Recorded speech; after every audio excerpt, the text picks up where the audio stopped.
Warahmatullahi wabarakatuh. Pada hari ini saya mohon maaf tidak bisa menghadiri ke kelas karena memang ada giat. Oleh karena itu, perkuliahan kita melalui YouTube saja ini yang saya rekam dan mohon untuk disimak dan nanti tugasnya dikerjakan. Materi pada hari ini adalah pendidikan anti korupsi. Kenapa materi ini harus diberikan? Karena memang materi ini penting banget, terutama untuk mencegah ya sebagai sebagai materi pendidikan Pancasila ini tentu saja begitu pentingnya karakter korupsi ini diberantas. Sehingga kemudian banyak harus kita mengerti dulu apa itu korupsi, seperti apa korupsi, bagaimana tindakannya, seperti apa dan sebagainya. Makanya hari ini kita bahas tentang pendidikan anti korupsi. Karena memang perbuatan korupsi ini di sekeliling kita gitu banyak dan emang menjadi sesuatu yang terbiasa. Oke. Sebelumnya mungkin seperti kita ketahui apa sih arti itu korupsi? Korupsi pengertiannya dari kata korupsi ini berasal dari bahasa Latin atau corruption. Nah, dan atau memang corruptus. Nah, selanjutnya dikatakan sebagai corruptio, berasal dari kata corrumper atau suatu bahasa Latin yang lebih tua. Dari bahasa Latin tersebut kemudian dikenal istilah corruption, corrupt atau Inggris, corruption Prancis dan corruptie Belanda. Nah, kalau misalkan pengertiannya apa? Arti korupsi sendiri secara harfiah adalah kebusukan, keburukan, kebejatan, ketidakjujuran, dapat disuap, tidak bermoral, penyimpangan dari kesucian. Itu artinya seperti itu. Dari pengertian ini kemudian istilah korupsi yang telah diterima perbedaran dalam kata Indonesia adalah kejahatan, kebusukan, dapat disuap, tidak bermoral, kebejatan, dan ketidakjujuran. Pengertian lainnya adalah perbuatan yang buruk seperti penggelapan uang, penerimaan uang, sogok, dan sebagainya. Nah, kemudian dalam beberapa pengertian yang lain juga korup ini artinya busuk, suka menerima uang, suap atau sogok, memakai kekuasaan untuk kepentingan diri sendiri dan sebagainya. Nah, yang kedua, korupsi ini artinya sebagai perbuatan busuk seperti penggelapan uang, penerimaan uang sogok, dan sebagainya. Dan koruptor artinya orang yang melakukan korupsi. Nah, jadi memang sebenarnya makna dari korupsi ini kan seperti tadi kita lihat ada busuk, suka menerima uang, sebenarnya itu maknanya sangat luas sekali. Dan memang banyak hal. Dan dari luasnya makna ini kadang-kadang juga memang terjadi kriminalisasi atau apa. Sehingga kemudian ada orang yang kemudian menguntungkan orang lain pun ya dapat dikatakan korupsi. Ada kemudian dia membuat anggaran yang berbeda dari pagu yang diajukan juga korupsi. Ada yang memperkaya orang lain, golongan dan sebagainya itu juga korupsi. Ada yang tidak sesuai prosedur juga korupsi dan sebagainya. Sehingga memang korupsi ini maknanya menjadi lebih luas lagi dalam prakteknya. Seperti itu. Nah, namun memang ini juga korupsi ini juga menjadi sebuah hal di negara kita menjadi sebuah hal yang bisa dibilang sulit untuk dilepaskan. Contoh misalkan ketika misalkan kita mendapatkan pelayanan dari kantor, misalkan kita memohon buat surat apa atau apa, secara tidak sengaja atau misalkan menjadi sebuah kebiasaan ketika kita memberikan tips, ya. Padahal sebenarnya itu juga sesuatu yang harusnya tidak boleh dilakukan. Namun karena kita memang budaya kita mungkin budaya timur lah atau apa sih ya, kemudian juga seolah tidak enak kalau tidak ngasih. Padahal sebenarnya itu memang sesuatu yang salah. Itu korupsi juga. Walaupun memang artinya juga kalau misalkan bangsa kita tuh mengatakan ini terima kasih, tapi sebenarnya itu tidak boleh karena memang itu pekerjaan mereka gitu. Tapi memang karena memang kita budaya timur biasa ya sehingga memberikan tips itu menjadi sebuah kebiasaan yang memang sulit gitu. Karena memang udah terbiasa seperti itu. Walaupun juga sebenarnya itu bisa diartikan bahasa kasarnya adalah nyogok gitu. Nyogok juga kan korupsi juga. Oke, memang bentuk korupsi itu banyak sekali. Bentuk korupsi itu banyak. Kalau misalkan kita berikan contoh-contohnya dari bentuk korupsi, misalkan satu, melawan hukum untuk memperkaya diri dan dapat merugikan keuangan negara. Itu juga korupsi. Menyalahgunakan kewenangan untuk diri sendiri dan dapat merugikan keuangan negara juga korupsi. Menyuap pegawai negeri seperti tadi misalkan karena pengen dibuatkan surat administrasi atau apa, kemudian memberikan suap, walaupun memang niatnya sebenarnya itu ucapan terima kasih atau memang itu ya istilahnya pelicin atau uang rokok atau apa, tapi tetap juga itu sebuah penyuapan. Kemudian memberi hadiah kepada pegawai negeri karena jabatannya. Nah, ini memang sebenarnya udah terbiasa kayak ketika misalkan contoh ketika keluarga pejabat dan sebagainya ada yang memberikan hadiah berupa hadiah yang memang lebih dari luar biasa dan sebagainya. Itu juga memang karena dia pejabat, makanya dia hadiah seperti itu. Contoh misalkan ketika anak pejabat melakukan pernikahan dikasih mobil atau dikasih misalkan apalah hadiahnya yang begitu mewah, dan ini menjadi sebuah bisa dibilang gratifikasi juga gitu. Oke.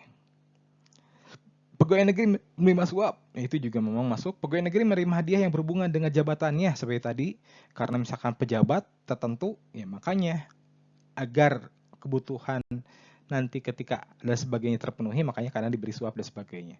Menyuap hakim, terutama yang berkaitan dengan kasus ya, misalkan ada kasus sebagainya, sehingga hakim diberikan sesuatu, itu juga sama. Menyuap advokat, nah, ini juga ada. Hakim dan advokat menerima suap ya.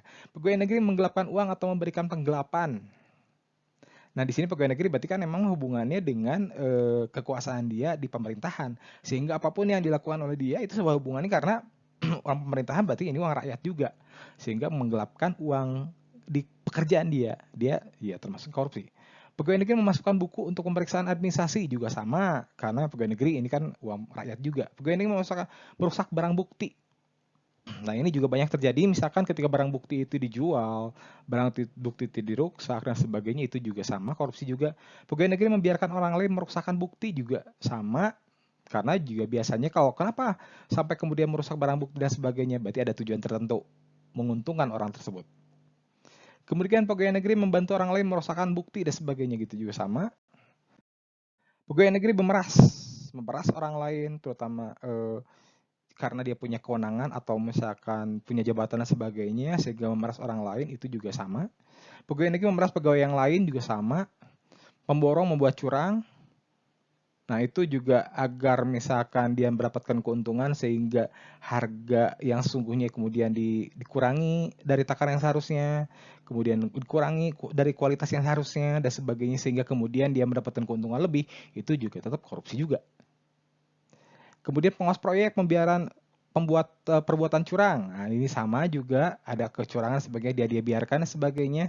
Karena tapi kecurangan di sini dalam artian misalkan demi agar orang tersebut mendapat keuntungan, misalkan kita tahu bahwa oh ini ada pengurangan kualitas. Kemudian dia biarkan begitu saja agar terjadi kecurangan tersebut, ya itu juga sama. Rekanan TNI Polri berbuat curang juga sama. Pengawas TNI membiarkan perbuatan curang juga sama memang. Penerima barang TNI Polri membiarkan perbuatan curang juga sama. Kemudian pegawai negeri menyerobot tanah negara sehingga merugikan orang lain juga, itu juga perbuatan yang curang juga. Ada lagi misalkan pegawai negeri berturut-serta dalam pengadaan yang diurusnya. Ini juga sama. Pegawai negeri menerima gratifikasi atau tidak lapor KPK. Nah, kadang-kadang kan juga banyak kegiatan-kegiatan yang memang ada gratifikasi dan sebagainya. Itu juga sama. Merintangi proses pemeriksaan, biasanya memang merintangi proses pemeriksaan ini ketika seorang pegawai negeri atau pejabat tertentu kemudian dibayar sebagainya, sehingga pemeriksaan yang seharusnya dilakukan dengan sesuai prosedur yang benar, ternyata tidak, misalkan. Sehingga ada jual beli hukum. Atau misalkan dalam prosesnya berbeda dengan apa yang seharusnya terjadi. Tersangka tidak memberikan keterangan mengenai kekayaannya. Nah, ini juga memang di awal biasanya para pejabat bahkan ya tersangka pun memang ketika misalkan korupsi dan sebagainya, tersangkanya tidak memberikan data yang sungguhnya sebagainya, itu juga sama. Bank yang tidak memberikan keterangan rekening tersangka juga sama. Saksi atau ahli yang tidak memberikan keterangan atau memberikan keterangan palsu. Orang yang memegang rahasia jabatan tidak memberikan keterangan atau memberi keterangan palsu. Saksi yang membuka identitas pelapor juga korupsi juga. Jadi memang sih bentuk-bentuk korupsi begitu banyak. Nah, di beberapa saat yang lalu mungkin kita pernah mendengar kasusnya tentang Muiz ya. Ya, itu dengan kerugian negara 271 triliun. Ini kan menjadi angka yang begitu fantastis. Namun kita harus sadari juga kejahatan apa yang dilakukan. Jadi ini tidak selalu bahwa korupsi itu bentuknya uang, tidak. Bahkan korupsi yang terjadi pada kasus tersebut adalah ketika perusahaannya Muiz ini penambang timah, tapi kemudian menambang timah dengan cara ilegal, yaitu dengan cara membeli timah dari masyarakat yang kemudian cara memperolehnya dengan tanpa izin dan sebagainya, dan kemudian menimbulkan kerusakan lingkungan, kerusakan ekosistem dan sebagainya. Dan ketika ditaksir kerusakannya itu berapa, senilai untuk perbaikan dan sebagainya itu senilai 271 triliun. Sehingga kemudian di sini bukan artian kemudian bahwa Muiz itu mengambil uang 271 triliun, enggak, tapi kemudian kerusakan yang ditimbulkannya. Bahkan korupsi ini dikatakan korupsi apabila misalkan ini merusak juga. Jadi merusak alam pun juga ternyata bisa menjadi kategorinya korupsi, karena memang merugikan negara juga. Namun walaupun kerugiannya dalam bentuk kerusakan lingkungan gitu. Sehingga juga memang korupsi ini mengalami pemaknaan arti yang cukup meluas kemana-mana. Intinya adalah ada kerugian yang ditimbulkan. Contoh misalkan, ketika misalkan ada kasus si A misalkan, ketika dia menjabat, kemudian dia menandatangani bahwa akan ada pencairan keuangan untuk gini-gini. Kemudian dia udah tanda tangani, kemudian udah saja begitu saja. Dan ketika terjadi pada pelaksanaannya, misalkan proyek tadi menguntungkan satu pihak, walaupun dia tidak mendapatkan apa-apa, tapi karena dia menandatangani sebuah aturan atau kebijakan atau apa di mana dia sebagai pejabat yang bertanggung jawab itu, kemudian uangnya diselewengkan, tetap dia juga kena.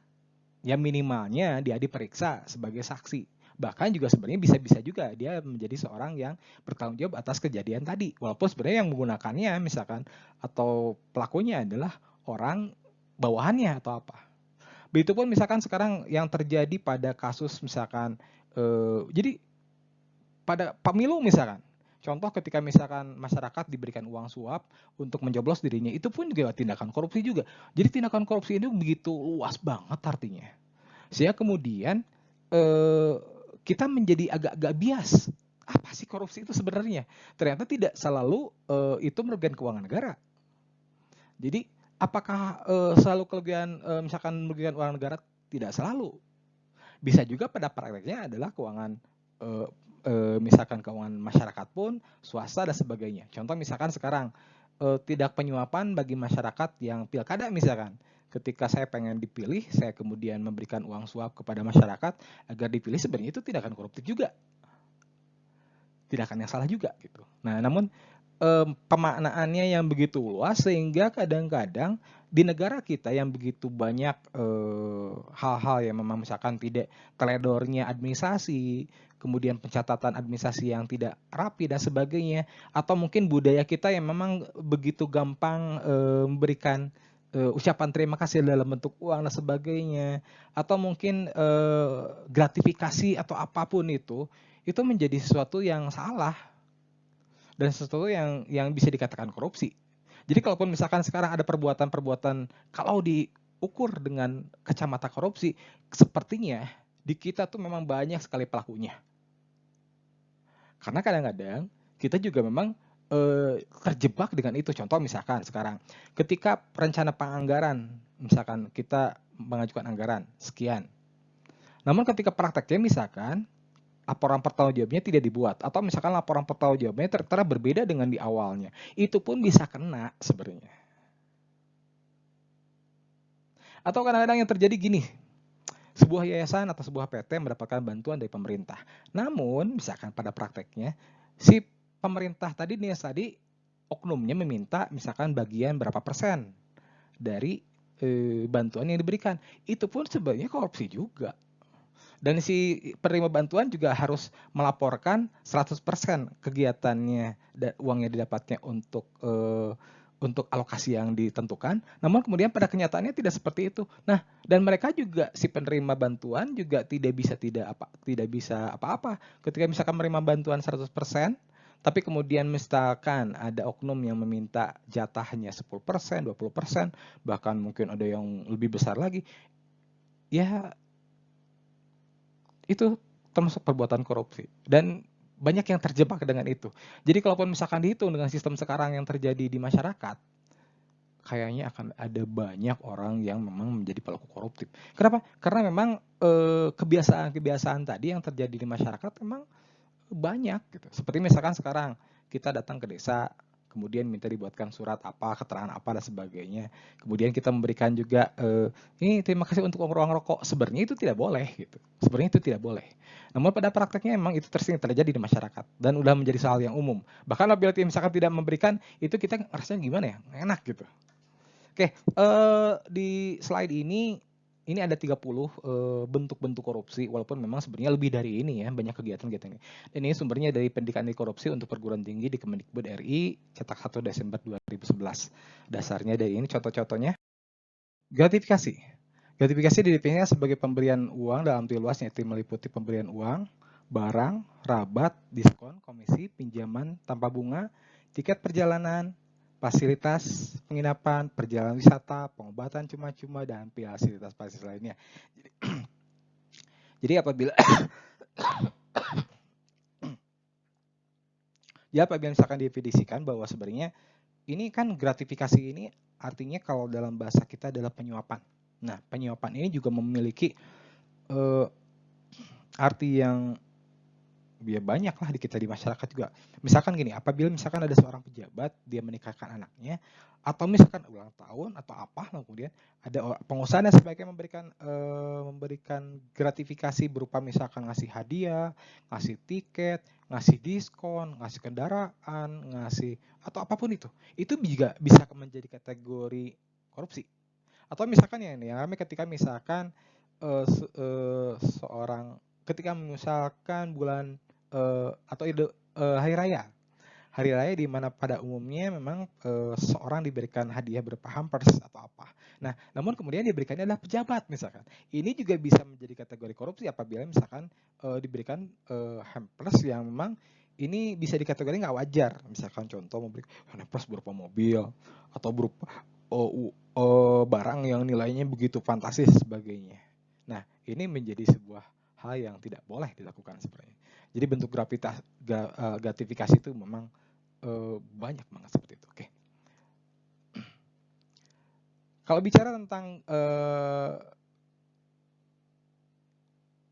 gratifikasi, ini di masyarakat itu memang menjadi sebuah hal yang umum ketika misalkan kita pengen mendapatkan layanan dari misalkan dari petugas kelurahan, di dinas atau pengen mendapatkan surat apa dan sebagainya, kemudian kita ngasih sesuatu ke pejabat tadi, itu juga kategorinya menjadi sebuah kategori gratifikasi seperti itu. Oke, dari data ini bisa kita lihat bahwa memang ada peringkat tentang korupsi, tingkat indeks korupsi ini dari indeks persepsi korupsi. Indonesia mengalami penurunan dari skor 38 pada tahun 2038 dari tahun 2001 dan menjadi 34 pada 2002. Skor ini menempatkan Indonesia pada posisi 110 dari 180 negara. Bisa kita lihat di sini bahwa memang yang tertinggi ini ya, Somalia. Kemudian Suriah, Sudan, Venezuela, Yaman, Libya, Korea Utara, kemudian juga Haiti. Ini bila kita lihat skor-skornya ini skor 12 dari 100. Jadi skornya nilainya 12 dari 100, kecil banget gitu. Berarti di negara ini sangat koruptif gitu. Dan bila kita perhatikan di negara-negara ini adalah negara-negara yang cukup miskin. Jadi korupsi ini berbanding lurus dengan kemiskinan sebenarnya. Semakin miskin sebuah negara, biasanya tingkat korupsinya juga sangat tinggi. Gitu. Selanjutnya di rincian skor indeks korupsi negara-negara Asia Tenggara pada tahun 2002, urutan dari yang skornya terendah ini adalah Myanmar 23 poin, Kamboja 24 poin, Laos, Filipina dan Indonesia 34 poin. Dan Singapura 83 poin. Ini di Asia Tenggara ya. Dan Indonesia menduduki urutan ke-5. Ini juga ya bisa dibilang sangat mengkhawatirkan sekali. Ya, Indonesia tidak akan bisa berubah apabila memang kita-kitanya tidak menyadari bahwa kita pun harus berubah gitu. Sehingga kemudian permasalahan korupsi ini sebenarnya permasalahan tanggung jawab bersama. Dan perilaku atau kita di posisi kelima ini juga memang ini adalah sumbangsih dari kita masyarakat Indonesia gitu. Dan memang apabila misalkan karakter korupsifnya tinggi, ketidakjujurannya tinggi, nah itu juga memang tinggi juga poinnya. Hal ini ngaruh. Dan ada tugas dalam tugas ini untuk dikerjakan di LMS. Tugasnya adalah coba sebutkan 10 perilaku koruptif. Jadi dalam masyarakat itu banyak tindakan-tindakan kebiasaan yang dianggap biasa gitu ya. Dan oleh karena itu coba nanti tuliskan 10 tindakan-tindakan koruptif. Tindakan koruptif itu coba tuliskan ada 10 tindakan koruptif apa saja yang kemudian ini ya yang terjadi di masyarakat pada umumnya. Oke. Kayak gitu ya. Terima kasih atas perhatiannya. Ini ada pertemuan terakhir. Terima kasih atas kerjasamanya selama ini, selama 1 semester ini. Dan apabila misalkan selama semester ini ada kesalahan, mohon maaf. Terima kasih juga atas kerjasamanya. Apabila ada yang kurang, mohon tambahkan. Apabila yang lebih yang mohon kurangi, biar pas gitu aja. Mungkin gitu aja. Terima kasih atas perhatiannya. Assalamualaikum warahmatullahi wabarakatuh.